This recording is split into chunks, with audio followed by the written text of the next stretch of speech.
Hello, आप सब लोगों का एक बार फिर से मैं स्वागत करती हूँ। बीए पार्ट सेकंड के सेकंड पेपर में हम लोग एकांकी पढ़ रहे हैं। समृद्ध को नहीं दोष गोसाई। सफदर हाशमी एकांकीकार है। सफदर हाशमी का परिचय भी मैं पहले के वीडियो में दे चुकी हूँ। एक अलग से वीडियो इस एकांकी के समाप्त होने के बाद में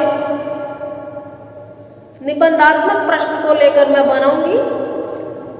अभी तो हम लोग गद्यांशों की व्याख्या कर रहे हैं। बेसिकली गद्यांशों की व्याख्या ही इनमें हो रही है, लेकिन अगर आप गौर करें तो प्रत्येक गद्यांश की व्याख्या के साथ में जो मैं विस्तृत चर्चा आपके समक्ष रखती हूँ, वह इस एकांकी की संवेदना का विकास करने में या इस एकांकी का उद्देश्य को स्पष्ट करने में सक्षम है। वही 20 नंबर के प्रश्न का उत्तर है।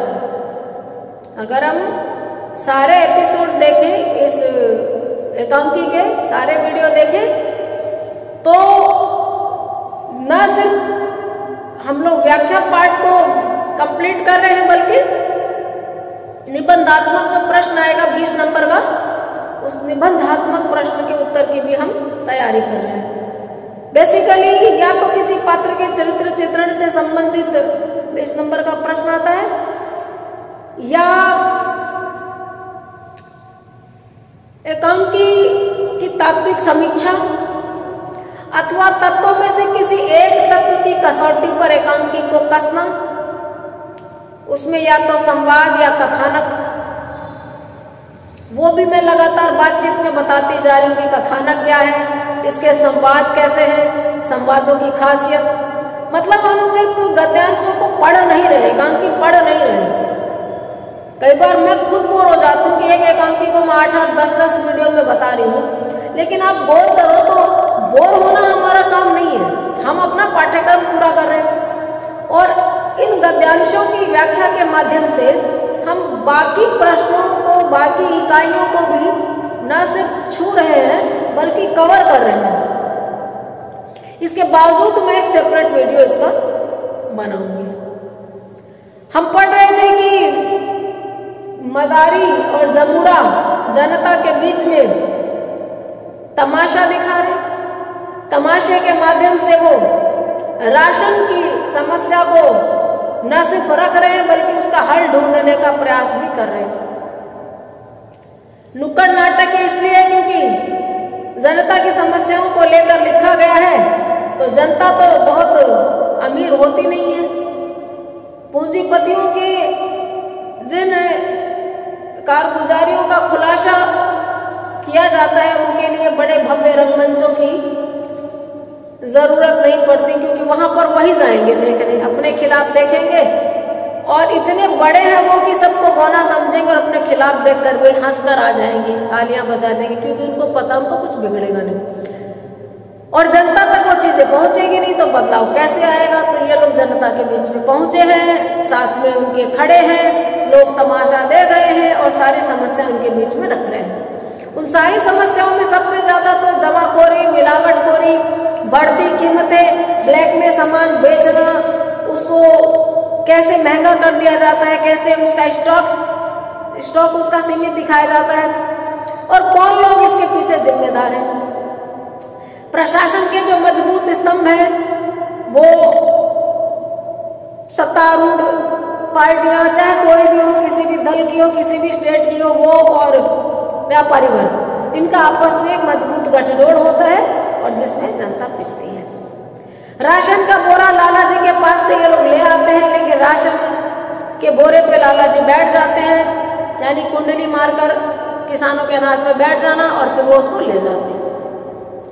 अब जब सब तरफ से लाचार हो जाते हैं तो मदारी पहले खुद नाकाम रहता है, फिर जमूरा के साथ में राय मशविरा होता है और जमूरा गया है अखिल भारतीय दौरे पर। सांकेतिक है सब चीजें।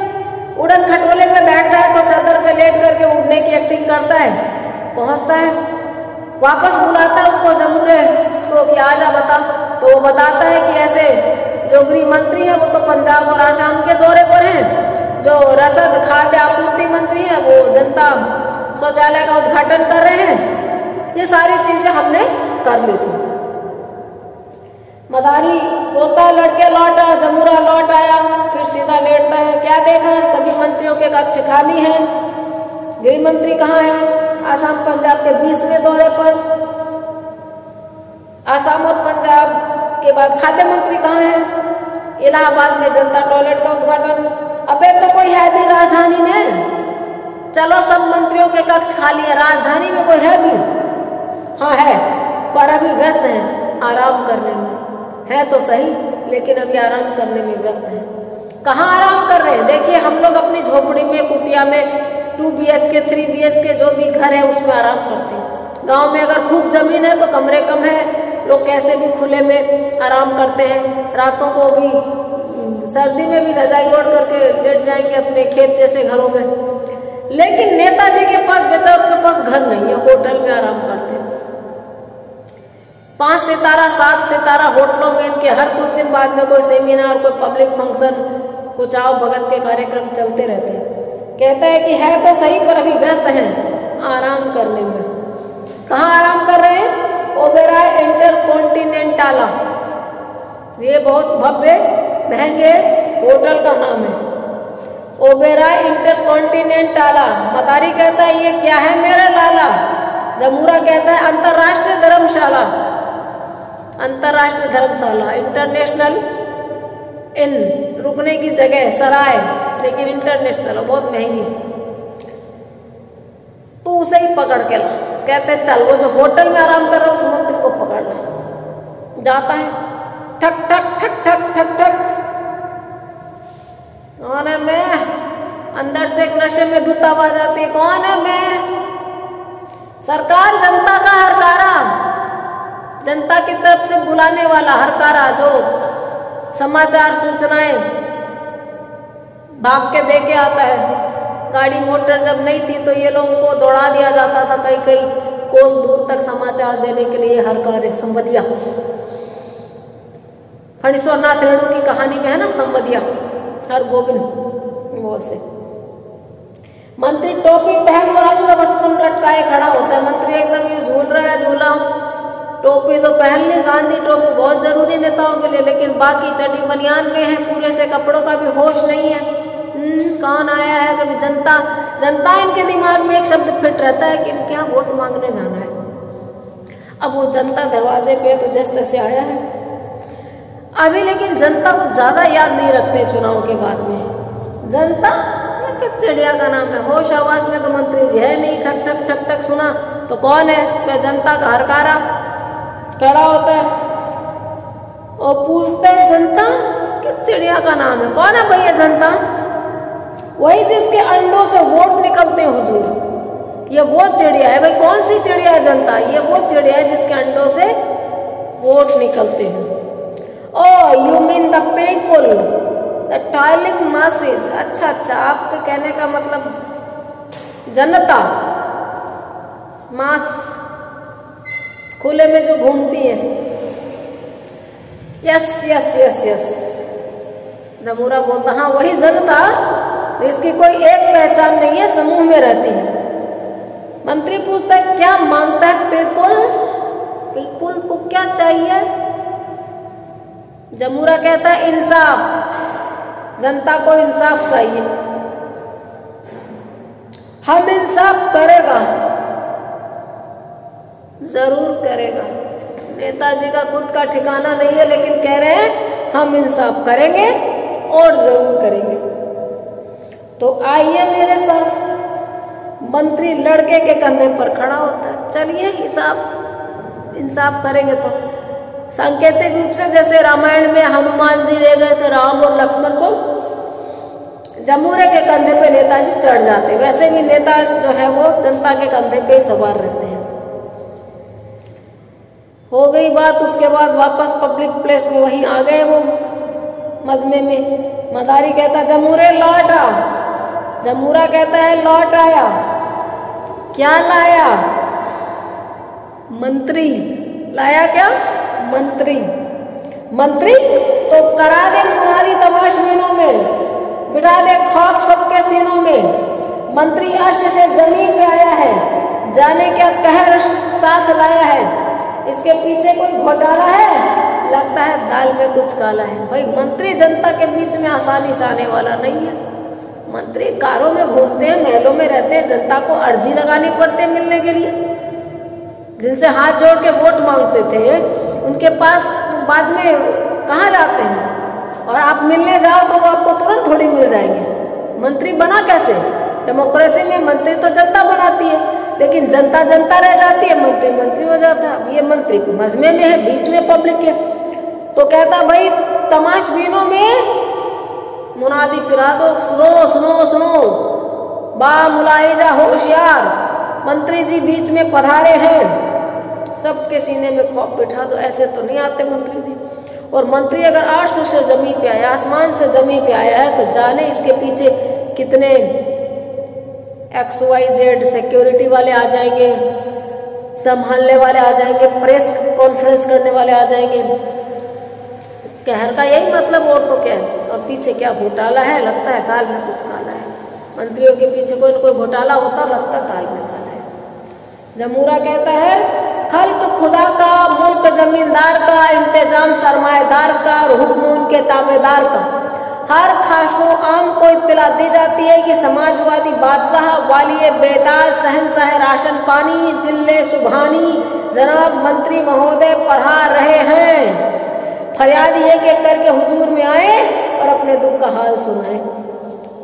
खल्क खुदा का, देखिए, मुल्क जमींदार का, इंतजाम सरमाएदार का और हुक्म उनके ताबेदार का। तुकबंदी के साथ में सारी बातें रख दी गई है और हर खासो आम को इत्तला दी जाती है। आम खास सबको बताया जाता है कि समाजवादी बादशाह। हमारे यहाँ कोई भी सरकार अपने को पूंजीवादी सरकार नहीं कहती। ये एक अंकी जब लिखा गया था तो कांग्रेस की सरकार थी और इनको बड़े व्यंग से कहा गया है कि समाजवादी सरकार है। ये देखिए आ गई है ग्वालियर बेताज, बिल्कुल बेताज बादशाह शहंशाह राशन पानी, यानी रसद मंत्री आगे हैं। मंत्री महोदय पधारे हैं। फरियादी एक एक करके इनके सामने आए और अपने दुख का हाल सुनाए। मंत्री कहता है कोई जरूरत नहीं, हमें मालूम है, हम भी जनता का हिस्सा हैं। कोई जरूरत नहीं एक एक आदमी आए और मुझे बताए तभी पता चलेगा। हम कोई मंगल ग्रह से तो आए नहीं है, जनता के बीच में ही रहते हैं, जनता का हिस्सा हैं, जनता का दर्द समझते हैं। महंगाई की मार हम पर भी है, जमाखोरों से हम भी आजिज हैं। आप लोग तो जानते ही हैं कि यह सब एक साजिश है, षड्यंत्र है। विरोधी पार्टियों ने हमारी सरकार को बदनाम करने के लिए ऐसे कई जाल बिछा रखे। आसाम और पंजाब में उपद्रव मचा रखा है। उधर बंगाल और त्रिपुरा की सरकारें केंद्र सरकार की नीतियों को लागू करने से इनकार कर रही है। फिर विदेशी समस्याएं ईरान, इराक, अफगानिस्तान, चीन, कंपूचिया, पाकिस्तान और अब ये इमरान खान, यह समस्याएं काबू में आए तो महंगाई और जमाखोरी की तरफ ध्यान दिया जाए। वैसे हमारी पूरी सहानुभूति आपके साथ है। उस समय जब उनकी सरकार थी तब वो यही बहाने बना रहे थे कि विदेशियों से बचिए, दूसरी जात वालों से बचिए, पाकिस्तान से बचिए, इमरान खान से बचिए। और त्रिपुरा वगैरह में जहां जहां कम्युनिस्ट सरकारें थी, पश्चिम बंगाल वगैरह में, वो केंद्र के दमनकारी कानून मानती नहीं थी, तो केंद्र उनके ऊपर यही इल्जाम लगाएंगे। अब दूसरी सरकार है तो वो बोलते हैं कि विपक्षी पार्टियां कीमतें बढ़ने में साजिश रच रही है, विपक्षी पार्टियां हमको काम नहीं करने दे रही। यानी जनता हमेशा टापती रह जाती है वोट देने के बाद न्याय के इंतजार में। जिसकी भी सरकार आती है उसको काम करने के लिए थोड़ा बहुत मजबूर सिर्फ विपक्षी पार्टी ही कर सकती है। विपक्ष कमजोर होगा तो सत्ता हमेशा निरंकुश होगी, ये याद रखिए। विपक्ष मजबूत होता था तो वो कोई भी सरकार हो भली कहला जाती थी, क्योंकि उनको अपनी सरकार गिरने का डर रहता था। जब विपक्ष कमजोर होता है, सरकार गिरने का डर नहीं होता, तो जनता सबसे बड़ा नुकसान उठाती है और उनको ऐसे काल्पनिक डर दिखाए जाते हैं जिनका कोई अस्तित्व नहीं होता, या होता है तो कम से कम जनता से बड़ा नहीं होता, जनता के मुद्दों से महत्वपूर्ण नहीं होता। इनको ऐसी ऐसी चीजें कि सब विपक्ष की साजिश है, और त्रिपुरा, बंगाल, जहाँ जहाँ पर भी उस समय पर साम्यवादी सरकार थी, जनता की सरकार थी, उनका मजाक बनाया गया और उनको आरोपी सिद्ध किया गया कि लोगों की वजह से काम नहीं हो रहा। मदारी कहता है मार्डेन के जाता देन रुसिया फिर इसमें आबो दूध, पानी का पानी और दूध का दूध, खामोश गिली गिली गिली गिली फू, क्या करता हूँ आवाज इस मक्कार पाखंडी की। उस्ताद गोरख धंधे ने 7 पुश्तों से जादू दिखाया पर मजमे में झूठ को कभी बर्दाश्त नहीं किया। अब इसकी बात से जमूरे को, मदारी को गुस्सा आ गया। मदारी जानता कि झूठ बोल रहा है, लेकिन होश में आ गया है तो ये अपनी सरकार बचाने के लिए और जनता को उल्लू बनाने के लिए, बेवकूफी की, बेवकूफ बनाने के, बेवकूफ है नहीं, बेवकूफ बनाने के लिए ऐसी घटिया बातें कर रहा है, सबको झूठा बता रहा है और खुद झूठा होते हुए भी सच्चा बन रहा है। ये लोग कलाकार हैं, कारीगर हैं, ये सच की कमाई खाते हैं, भले ही थोड़ी कमाई मिलती हो। बहुत गुस्सा आया है जादूगर इसको, जमूरे को। मदारी कह रहा है कि भाई वही इनके जो मंत्र हैं, सांकेतिक मंत्र मार के कि दूध का दूध, पानी का पानी कर, मजमे के बीच में झूठ बोल रहा है। इसके मुंह से सच उगलवाना है कि ये किस लिए सत्ता में है और क्या करता है जनता के साथ। जमूरे, हाँ उस्ताद, क्या इसीलिए इस मंत्री को 7 समंदर पार से घसीट कर लाया था कि तमाशबीनों के सामने वही घिसी पिटी सहानुभूति और आंतरिक संकट की बात दोहराए? इस मंत्री को क्यों लाया था जनता के बीच में? जब भी विपक्ष कोई काम करे या जनता कोई आंदोलन करे, सरकार की बात कहती है कि ये लोग सरकार को अस्थिर करना चाह रहे हैं, ये देशद्रोह है। देखिए, सरकार कभी देश नहीं होती है, देश तो जनता होती है। 540 लोग सब पार्टियों के मिलके देश बन जाते हैं। आप कोई हक की बात कहिए तो बोलेंगे आप देश के खिलाफ कर रहे हैं, आप गद्दार हैं, आप सरकार का साथ दीजिए। सरकार को जनता का साथ देना चाहिए। 130 करोड़ मिलकर के एक देश बनते हैं। हमारे देश की आबादी की बात करूं तो जिस देश में जितनी भी आबादी हो, देश का मतलब होता है वहाँ की सारी जनता, सभी कास्ट, सभी रिलीजन, वहाँ के नदी, वहाँ के नाले, वहाँ के पहाड़ पठार, सब कुछ, पेड़ पौधे, हम जल जंगल जमीन सबको बचाए, तब जाकर के हम असली देशभक्त हो सकते हैं। लेकिन ये लोग जब भी फंसते हैं अपने गलत कामों के कारण तो क्या बोलेंगे, देश में आंतरिक संकट है। ये संकट वो राज्यों में है जहाँ इनकी सरकार नहीं होती है, और फिर जनता जो उनके पक्ष में होती है, जनता बेवकूफ हो जाती है, एक पार्टी की भक्त हो जाती है। किसी को कांग्रेस का अंट संट गंध कुछ नहीं दिखेगा, किसी को बीजेपी का नहीं दिखेगा, किसी को किसी का नहीं दिखेगा, किसी को सपा का, किसी को बसपा का, कोई ट्रंप का समर्थक है, कोई किसी का समर्थक है। होता क्या असल में, पार्टियों की अच्छी नीतियों की सराहना करनी चाहिए और गलत बात का विरोध करना चाहिए, लेकिन लोग उसके सहानुभूति में आ जाते हैं। सही कर रही है पार्टी, ये नेता ही सही कह रहे हैं, लोग इनको काम करने नहीं दे रहे तो काम बहुत करना चाहते हैं। तो वही घिसी पुटी सहानुभूति और आंतरिक संकट की बात, बेवजह का संकट दिखा के और ये काम अपना बना जाते हैं। सेठों को, साहूकारों को चुनाव जीतने के लिए जो जमीन ली थी, पैसे लिए थे, जमीन तो नहीं, वो कैश दान, पार्टी फंड, वो उनका कर्ज उतारते रहते हैं, जनता बैठी रहती है। साले ने मेरे मजमे का स्टैंडर्ड ही डाउन कर दिया, आकर के झूठ बोल दिया, मेरे मजमे में स्टैंडर्ड डाउन कर दिया। देखिए, होगा नेता, होगा मंत्री, लेकिन मजमे की एक गरिमा है, ये मजमा एक स्तरीय चीज है, यहाँ जनता के जरूरी मुद्दे उठाए जाते हैं, झूठ नहीं बोला जाता। इसने तो झूठ बोल दिया जमूरे। हाँ उस्ताद साहब, लोगों को पता क्या इस मंत्री ने सच बोला? पता इतनी जनता को कि मंत्री ने सच बोला? नहीं, तो क्या इस पर सत्यवाची वशीकरण फूंक दूं? इस मंत्री पे सच बोलने वाला मंत्र मार दूं क्या? फूंक दो, फूंक दो, हाँ मार दो मंत्र, सच्चाई सामने आएगी, आएगी, झूठ की कलई खुल जाएगी, खुल जाएगी। फिर देखिए संवाद, छोटे छोटे संवाद है लेकिन आपस में कहानी को, एकांकी की कहानी को आगे बढ़ाने वाले हैं। जमूरे, हाँ उस्ताद साहब, लोग को बताए क्या इस मंत्री ने सच बोला? नहीं। क्या इसने ईमानदारी से काम किया? नहीं। तो क्या इस पर सत्यवाची वशीकरण मंत्र फूंक दूं? फूंक दो। सच्चाई सामने आएगी, झूठ की कलई खुल जाएगी।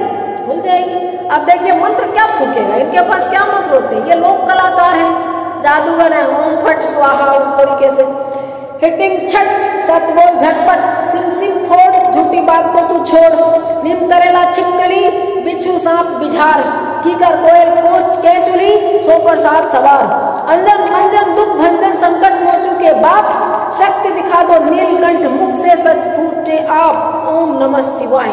मंत्री जमूरे के कंधे से गिर जाता है। इतनी देर मंत्री के कंधे पे बोझ पे बैठा था, असलियत पे आता है, धरातल पे खड़ा होता है तो देखिए उसको कैसे मंत्र मारता है कि शक्ति दिखा दो नीलकंठ, विष की तरह से होता है सच, और शक्ति दिखा दो, मुख से इसके अपने आप सच फूटेगा। अंतरात्मा जग जाए तो आदमी सच बोलता है, अंतरात्मा मर जाए तो आदमी अपनों से भी झूठ बोलता है। यहाँ पे मंत्री को जागृत अवस्था में लाया जा रहा है, एक बार के लिए उसका विवेक जगेगा। मंत्र मुक्त होकर जमूरे की तरह बोलता है, वो मंत्र मुक्त हो गया है मंत्री, उस पर वशीकरण मंत्र डाल दिया गया तो जैसे जमूरा बोलता है हाँ उस्ताद यस बॉस, वैसे बोल रहे हैं, जो कहूंगा सच सच कहूंगा, सच के सिवा कुछ ना कहूंगा। ये मंत्री कह रहा है कि जो भी मैं कहूंगा सच के सिवा कुछ नहीं कहूंगा। तू कौन? मैं कौन? भाई तू कौन? तो कहता मैं कौन। मंत्री लौट आ, भूल मत बात को, लौट आया बिल्कुल जमूरे की तरह। मंत्री बैठ जा, बैठ गया और बैठते हुए बोलता बैठ गया। मंत्री लेट जा, मंत्री लेट गया। जमूरे उठ के मंत्री पर काली चादर डाल, इसको नया जन्म दे जो बोल पाए। जमूरे की जगह मंत्री को लिटाया गया, काली चादर उठाई गई। अब मदारी बोलता है मंत्री कहता है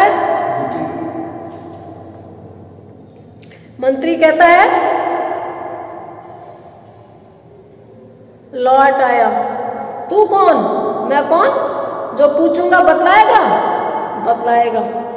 उस्ताद ये क्या करते हो? उसको जमूरा बना दिया, मैं बेरोजगार हो जाऊंगा, दाने दाने को मोहताज हो जाऊंगा। उस्ताद आपने उसको जमूरा क्यों बना दिया? उसको जमूरे की जगह लिटा दिया। वो कहता है लौट आया। बोलेगा? हाँ बोलूंगा। ये सुन के जमूरा एकदम घबरा गया। अब जमूरे को लगा कि ये अगर जमूरा बन गया तो मैं बेरोजगार हो जाऊंगा। अब उसको किस तरह से मदारी समझाएगा वो हम नेक्स्ट वीडियो में बात करते हैं।